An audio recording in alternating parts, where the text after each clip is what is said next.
Today I have a take two with Therese video for Altenew, and this one's actually been requested by Glennis. Thank you very much. She wants me to use some ink sprays as sprays. Yes, I know, I don't normally do that. Not very often anyway. So I've got a couple of the Altenew sprays here. Now a lot of them are metallic, so you can see me checking the mica that's at the bottom of the bottle. I'm making sure that it's mixed.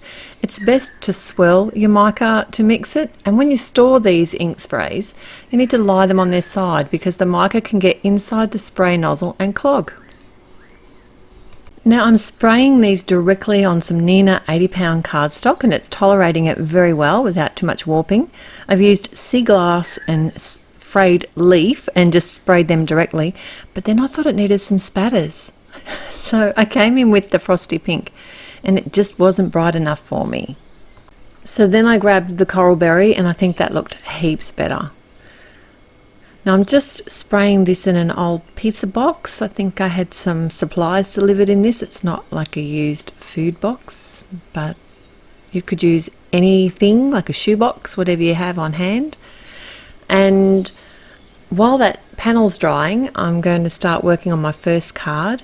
I have a really pretty set which is called Dainty Bouquet, and I'd already stamped and die cut the other little flower sprig and thought, well, I might as well use it. I saw it there and I thought this silhouette's going to look really beautiful on that sprayed background. So I did the second image and stamped it out with some permanent black ink on some 80-pound cardstock and die cut that out with the coordinating die. And they're a really intricate die. Now I did play around a little bit with my layout. I was kind of thinking initially about just putting the flowers up to one side of the card, and I think that would have looked really pretty. But then I decided to go with like a center sort of bouquet today. Now I do want to pop one of the sprigs up, so I have die cut from some fun foam. Now when I want to add an image on top of fun foam, I actually do the die cutting through my Big Shot. I'm finding that the Gemini Junior just puts too much pressure on the fun foam and it squishes it out too much, and then I have a piece of fun foam that's too wide for my image. So there's a tip. I'm using a sentiment. This is from the Exotic Tulips set, which is the set I'm going to use on the next card. And I've just white heat embossed that on some pink cardstock.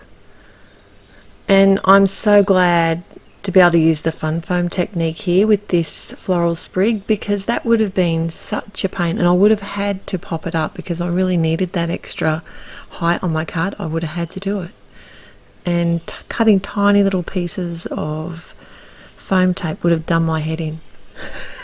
Anyway, so I've used some matte medium to adhere both of my floral sprigs to the front of my card, and then I've also popped up the sentiment with some foam squares. So there is a little bit of dimension to this card, but I think it adds to the whole look when it's on that beautiful sprayed background. These colours are really pretty together, and when I was spraying the blue and the green, I wasn't concerned about the colours mixing, because when they mix, they actually mix quite well. But if you had colours that weren't going to play nicely together, you would need to wait in between your layers when you're adding different colours. Alright, so now I've got my favourite new tool out again. This is one of the mask stencils. It coordinates with the Exotic Tulips stamp set. And I'm working on a piece of 80-pound cardstock again. It's cut to the same size as my front of my card. And I've masked off the tulip that I want to add the spray to. So I'm actually using the negative portion of the image to add colour to where my flower's going to be. Although I'm not adding much pink. I'm tapping it and it's not going where I want it to go. Always happens when I'm splattering. So when I used the mask stencil, I did actually put all of the other pieces in place of the plastic, like all the positive spaces, like a jigsaw puzzle, because then I figured it would protect my panel that I was creating that was going to go in front of my card just a little bit better. And that's also why these scrap pieces are paper. Can you see? I just am not getting any pink on the rosebud, on the tulip bud. Anyway, frustrated. But yes, so I did lots of protecting of my front panel here. Now this is actually a stamp layering set, this exotic tulips. So I've grabbed the outline layer and I'm actually going to use some permanent black ink and stamp over top of the ink sprayed negative images.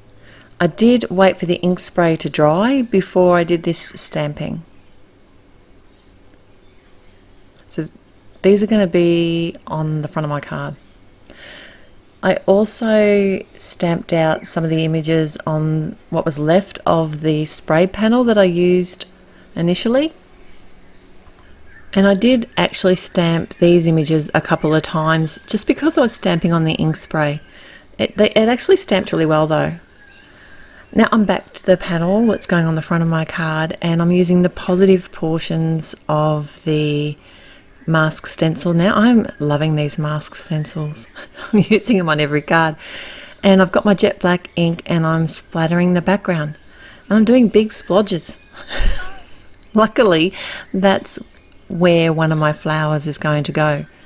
And it wasn't even a creative opportunity. It's actually where my flower was going to go. So that was perfect.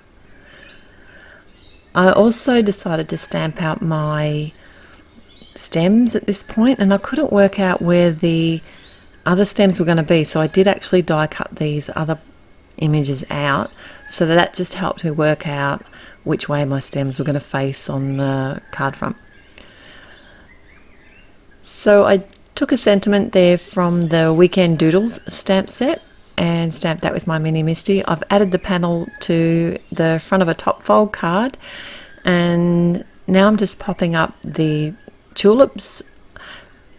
In retrospect, I probably would have made the tulips on the base of the card darker and the ones that set out the front lighter, but maybe next time, I'm not sure. There could be a next time.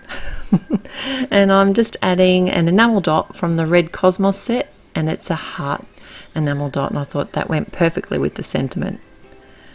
So like this video if you like it, and if you haven't already, it'd be awesome if you could subscribe to this channel. There's always heaps of inspiration here.